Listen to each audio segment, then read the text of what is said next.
Where did the LDS Church's gospel topics essays come from, and how do they stand up both as historical artifacts as well as academic contributions? Starting in late 2013, the Church of Jesus Christ of Latter-day Saints published a total of 13 essays that lasted until late 2016. They covered topics like polygamy, the racial restriction, and Heavenly Mother. And while they did not come with much fanfare from the church itself, lacking major formal announcements and integrations, at least at first, it did prompt lots of national discussion as well as internal debate. And while they did not have identified published authors, they did represent an alliance between a number of faithful scholars and the LDS institution. The essays did, at least for a short time, then hold this liminal space within the church where there was lots of debate over what their authorized status and how much they actually spoke for the church. Now, these essays had both long-term and short-term causes. They had been, or at least some version of them, had been in the works for a while, for nearly half a decade. They were made necessary by the internet and the new digital age it inaugurated, and it was also a direct response to both internal and external pressure. In this video, I want to look at these essays both as historiographical contributions as well as historical sources. In other words, how they fit within the academia, as well as what they tell us about 2010's Mormonism. And while I would love to focus on each individual essay, I don't have enough time for that in these short videos, but I may do future videos talking about each individual essay.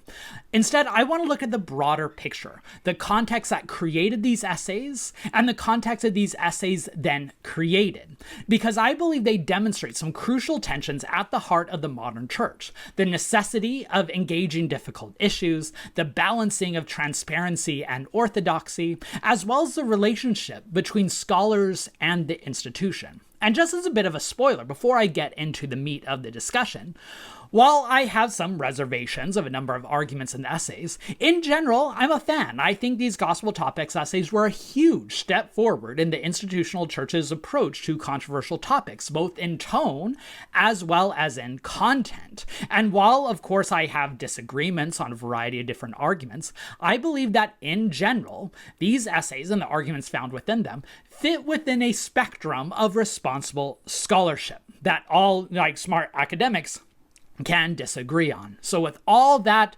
provided as a foundation, let's jump into the topic.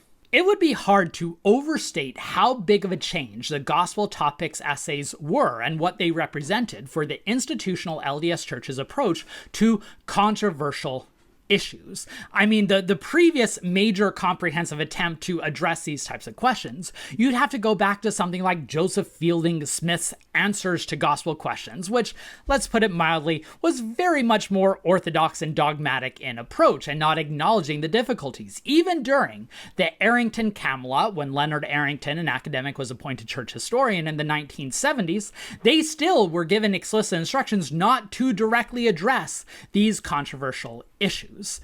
But things changed in the 21st century that both made these essays possible, but also necessary. And I want to highlight three long-term instigations before I get into some short-term instigations and immediate causes. The first long-term development was the professionalization of the church history department. After the collapse of the Arrington History Division in the 1970s and 1980s, there was a period where you couldn't really trust the products of the church history department due to their retrenchment and dogmatic approach. But then this starts changing in the early 21st century with the Joseph Smith Papers Project, with the work on the massacre at Mountain Meadows book, as well as the history division's ability to take advantage of the academic job market crash that came after 2008, where they were able to gather all these exquisitely credentialed, brilliant, and very devoted academics to Salt Lake City, to where now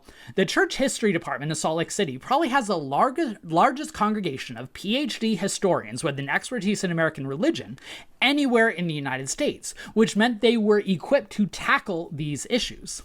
The second major issue was a number of leaders who were devoted genuinely to transparency. These leaders, much more visionary than some of their predecessors, included Marlin K. Jensen, who is the official church historian, who really pushed for several decades for a more transparent approach to the past and enabling scholars to address these difficult issues. And Jensen was able to take advantage of the optimism that came out of the Gordon B. Hinckley presidency, who often argued that we have nothing to hide about history, even though Hinckley sometimes is sharing some of these false histories, which I actually believe is due to a lack of knowledge rather than an egregious trying to hide the history.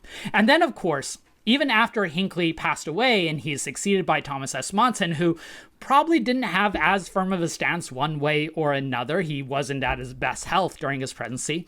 As his counselor, you had Dieter Uchtdorf, who was very much of a similar model of Marlin K. Jensen. In fact, in a general conference address given right before the first of these gospel topic essays were published, Uchtdorf laid out a philosophy of the church that is going to shape why these essays exist in the first place.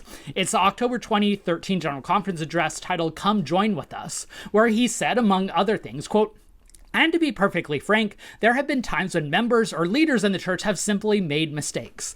There have been things said or done that were not in harmony with our values, principles, or doctrines." In other words, you had a generation of scholars working for the church, and you had a number of church leaders who were genuinely wanting this more transparency.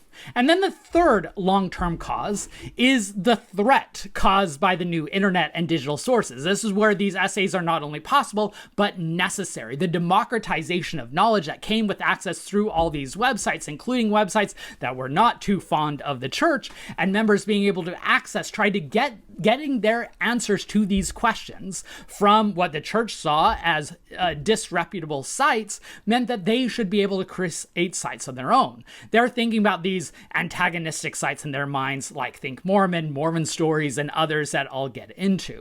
And so, as a result of these three long-term goals, the hiring of credentialed academic historians, some leaders who genuinely wanted transparency, while of course there were still other leaders that were not on board with that, but then the internet bringing a new phase that required a new approach, all of that meant that the church recognized that they needed to do something. So as early as around 2008, as far as I've been able to glean from talking to people, they are putting the wheels in motion, which takes a lot of work with a big bureaucracy like the LDS Church, and their approaches to these complicated issues, again, that I started hearing rumors about as early as 2008, took a number of different iterations before finally focusing on them around 2012.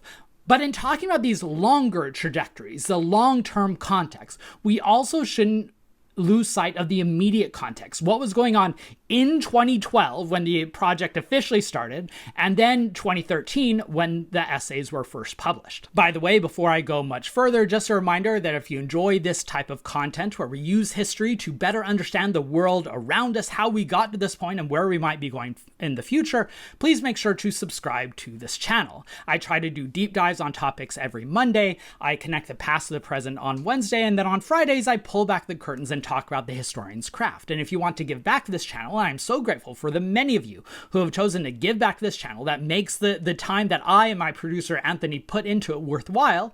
You can become a member, where for a nominal fee, you get early access to the videos, you get little icons next to your name when you leave comments, but most importantly, you can feel good about supporting public-facing, rigorous scholarship, hoping to improve our online discourse. I also recommend subscribing to my free Kit newsletter, where every few weeks or so, I send out announcements, updates, links to my videos, and things to watch out for. You can also follow me on my different platforms, especially Instagram, where I do supplemental videos and posts and things like that, and often have vigorous discussions there as well, including my sudden death Sunday discussions every weekend, which are a ton of fun. But anyways, that's enough business. Let's get back to the Gospel Topics essays. So I've covered the long-term influence of what led the three different trajectories that led the church to 2012, but we need to talk about what happened right around 2012 that really crystallized and formalized this approach that might not have happened without them. First, was the rise of the Mormon Moment, the presidential campaign of Mitt Romney, and all the media attention that came with the faith. The Book of Mormon musical, all the many TV shows and movies and news stories about the faith, America's most famous homegrown religion. And as part of this media fascination, there is a concern of how are both the outside media and internal members going to get answers to controversial questions, a topic that was made all the more relevant in the wake of the Randy Bott fiasco in spring 2012, which I covered in a previous video, where Randy Bott repeats some common defenses of the church's racial restriction and necessitated the church coming out and renouncing those ideas, at least to a degree. That was one immediate cause. The other immediate cause is lots and lots of attention on the church's alleged faith crisis, or the many younger Latter-day Saints who were leaving the church because they could not find answers, or at least compelling answers to difficult questions. Again, Marlin Jensen, who is a church historian, is at the center of this. He, for instance, meets with Hans Mattson, the general authority who leaves the faith quite publicly, and several other progressive saints in October 2011. Jensen starts doing a series of firesides attempting to salvage those leaving the faith, and he even mentions an idea that has been repeated, it's been contested. Whether or not it's true, it became part of the general discourse that there were more people leaving the church in the 2010s than at any point in church history. Again, that has been disputed as a fact, but that idea seems quite clearly motivated by some leaders. And at the same time, they're getting this data that seems to confirm those suspicions, drawing from things like an unscientific study that's done online by John DeLynn titled Why Mormons Questions, which draws over 3,000 responses, highlighting the key issues that eroded their confidence or faith. Things like race and the priesthood, DNA and the Book of Mormon, polygamy, the Book of Abraham, things that are then going to become the topics of the church gospel topic essays. Eventually, there is this kind of working group that presents this material to church leaders in February 2012. All of this is kind of converging in 2012. And one of the people who heard this presentation was Michael Otterson, the public affairs director for the church, who promised he would share this data with apostles. And one of the reasons why they're so anxious to answer these questions is because there's websites that cropped up just in the previous years that seem to challenge the authoritative nature of the church on these specific topics. Websites like Mormon Stories, the podcast run by John DeLynn, Mormon Think, that's created in 2008, Ex-Mormon Reddit in 2009, and Jeremy Reynolds' letter to a CES director in April 2013. And there is lots of media attention on this very issue. In every major moment of the church's transition, you can see the external opposition helping shape the church's response. You get a story in Reuters on, quote, special report, Mormonism besieged by the modern age. You get a story, and that came out in January 2012. The next month, you get a story from the legendary Peggy Fletcher Stack in the Salt Lake Tribune saying, Mormons tackling tough questions in their history, in which Marlin K. Jensen is quoted as saying, never before have we had this information age with social networking and bloggers publishing unvetted points of view. Again, this concern. How do we address these issues? A few months later, July 2013, Lori Goodstein in the New York Times publishes a story titled Some Mormons Search the Web and Find Doubts, which includes an interview with Hans Mattson, the general authority who left the faith, as well as Richard Bushman saying this, quote, you would be amazed at the number of Mormons who don't think Joseph Smith practiced polygamy. It just wasn't talked about. Again, causing this necessity. And then you can tell it gets serious when the story is picked up by the church's own newspaper, the Deseret News, which includes a story in July 2013 saying, quote, Mormons navigate faith and doubt in the digital age. So in other words, things are moving toward a fever pitch. And you can see this start to crop out in the church's general conference addresses, where you see apostles addressing this issue, which shows that as a sign of something they're talking about. You have Quentin Cook speaking at the October 2012 general conference saying, quote, some have immersed themselves in internet materials that magnify, exaggerate, and in some cases invent shortcomings of early church leaders. And this could lead them to draw incorrect conclusions that can affect testimony. The next conference, April 2013, you have Jeffrey R. Holland saying, Please don't hyperventilate if from time to time issues arise that need to be examined, understood, and resolved. They will, and they do. And then in October 2013 is when Dieter Uchtdorf gives his address, but by that time, the gospel topic essays are, at least the first batch, are nearly concluded, and they know they're about to come out. So the reason I zeroed in to all those media stories and general conference addresses between 2011 and 2013 is because we know that that's the period where this Gospel Topics essay series gets formalized and written. Now, as I mentioned, there were earlier iterations or a pitch to do something along those lines as early as 2008, maybe a little earlier. But then, according to Stephen Snow, who replaces Marlin Jensen as a church historian, they get formal approval to start in May of 2012, in the midst of all those national stories, the final push that set in motion the trajectory that had already been in place for a while. And the process has been distilled through a number of interviews over the years by Stephen Snow and by some of the authors and by some of the church, that they would assign a faithful scholar who they trusted, typically those with academic chops who had worked in a field, to write a first draft of an essay. That draft was then submitted and then revised by a committee, and then would eventually be polished and approved by leaders in the church history department, and then, of course, given the final sign-off by church leaders. And by November 2013, the first batch were released. Here you see a list of the different essays and the dates they arrived, starting with Are Mormons Christian and the First Vision in November 2013. Then you get Race and the Priesthood in early December 2013. Then the 3 polygamy essays that eventually are combined together as a set are released on 3 different dates across those 2 years. Book of Mormon translation in early 2013, the Book of Mormon DNA studies in early 2014. Book of Mormon translation was late 2013. Book of Mormon DNA studies early 2014, followed by Becoming Like God, Peace and Violence in 19th Century Utah, Translation and Historicity of the Book of Abraham, and then the final 2, Mother in Heaven, as well as Joseph Smith on the Priesthood, Temple, and Women, were the last ones released. I don't think it's a coincidence that the issues that directly dealt with gender were the last to be released. I have no inside information. I assume those were the ones that received the most attention. And I think it's also not a coincidence that those are the ones that, comparatively speaking, are often much more pared down. At least the chasm between them and general scholar discourse is a lot wider on those topics than they are on a lot of other ones, which shows how gender continues to be a third rail within the church, where they are not willing to move as far along.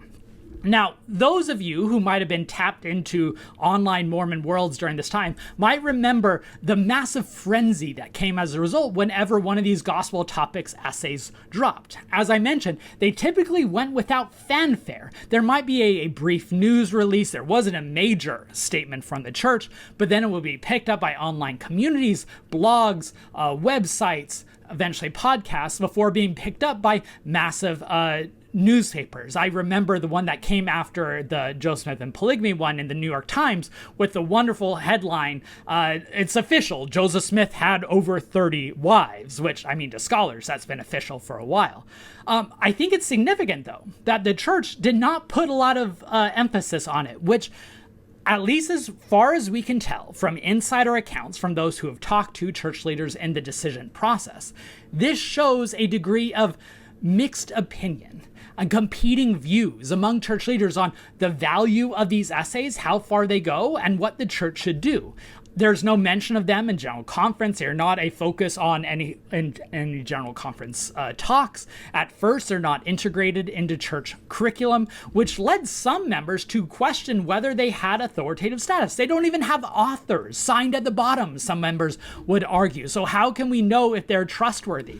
There's a wonderful anecdote I heard about how some of the more conservative religion professors at BYU demanded an audience from the church history department in Salt Lake City to get assurance that these essays are actually legitimate, because they saw them as going beyond what the church allowed. There's also stories that would crop up in the Salt Lake Tribune about members getting in trouble for sharing ideas and stories and facts and narratives that come from these essays after church leaders denied that those church essays are legitimate. In other words, they held a liminal status within the church that reflected the growing tensions of how much the church is willing to acknowledge on these issues, either by requirement or by sincere desire, and that not all the church leaders were on the same page.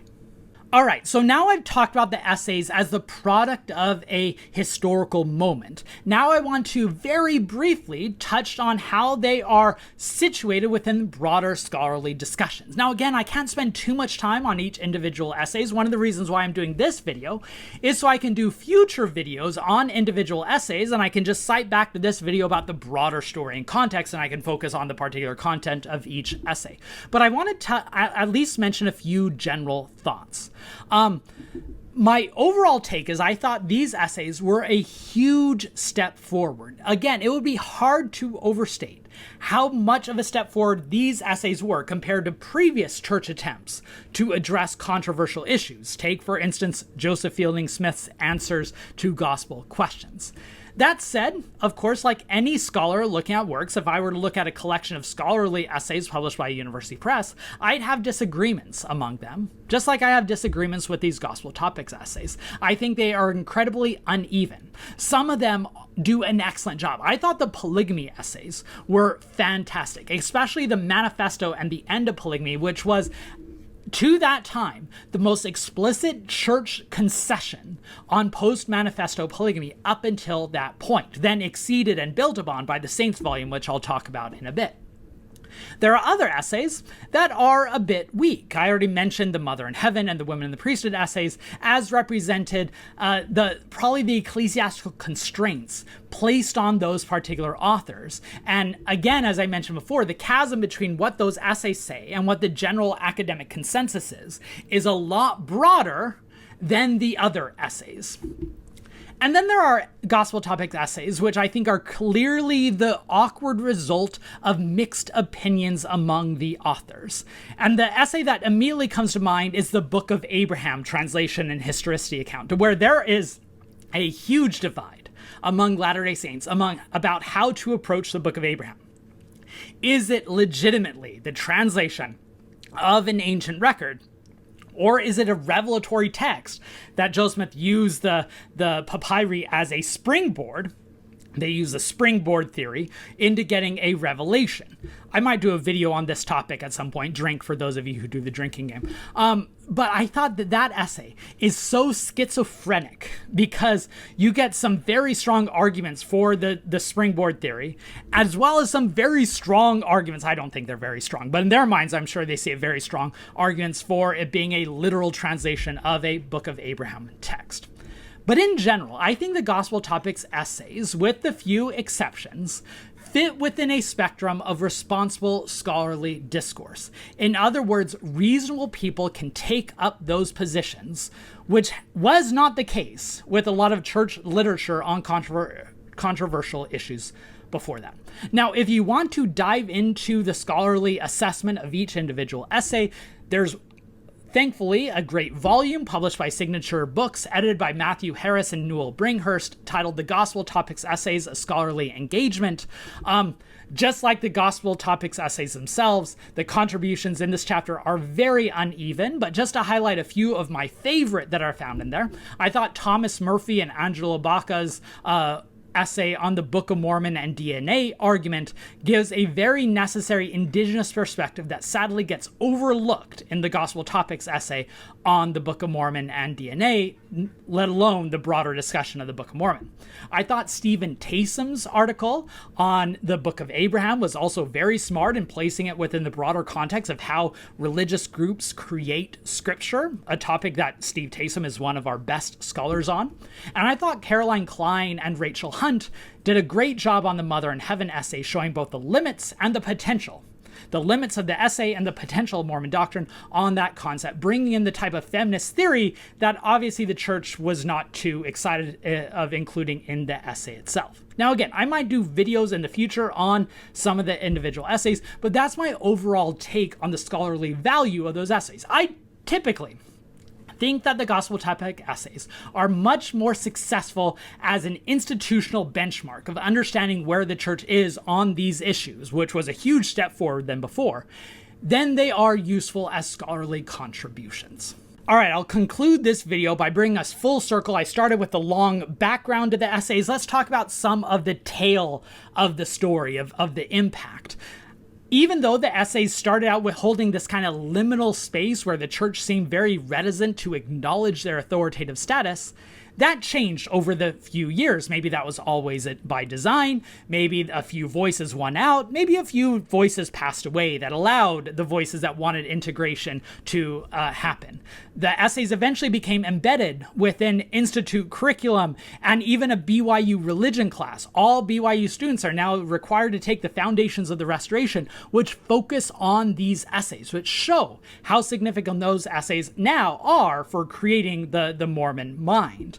They're now frequently referenced in curriculum. If you are reading, say, for instance, Sunday school curriculum, there are often links within the manual directly to the gospel topics essays.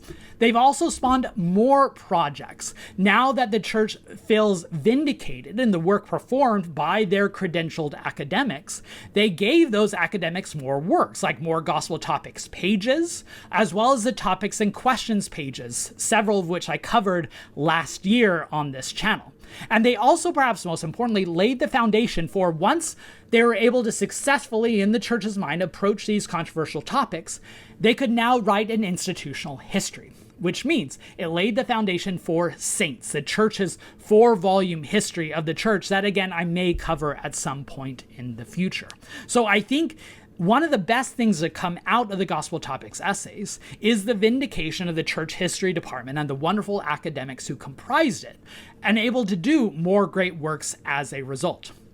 One final legacy of these Gospel Topics essays is the fundamentalist response. And by the fundamentalists, I'm not meaning the polygamous fundamentalists. I mean those with a fundamentalist mindset who reject modern, what they call secular corruption of the church. Those who reject things like the translation of the Book of Mormon essay because they deny that Joseph Smith used a seer stone, or most prominently, those who deny that Joseph Smith practiced polygamy, because the Joseph Smith found in those polygamy gospel topics essays does not match the Joseph Smith of the devotional reading that led up to that point. And so you can really find the polygamy denial movement birthed in response to the institution now producing histories that they believe contradict the histories of the Joseph Smith that they believe in. But in general, I thought these gospel topics essays spawned a new era of the church's approach to contested issues that's going to be difficult to overturn if any future church leaders want to. We live in a different era now, an era that necessitated those gospel topics essays and are now further perpetuated by the type of approach those gospel topic essays allowed. I think this topic, just as much as any other, shows why history is still relevant, has never been more relevant than it is today, because it's at the heart of how people, including Latter-day Saints, conceive of themselves, their community, and their past, and the Gospel Topics essays is just one expression of that internal dynamic.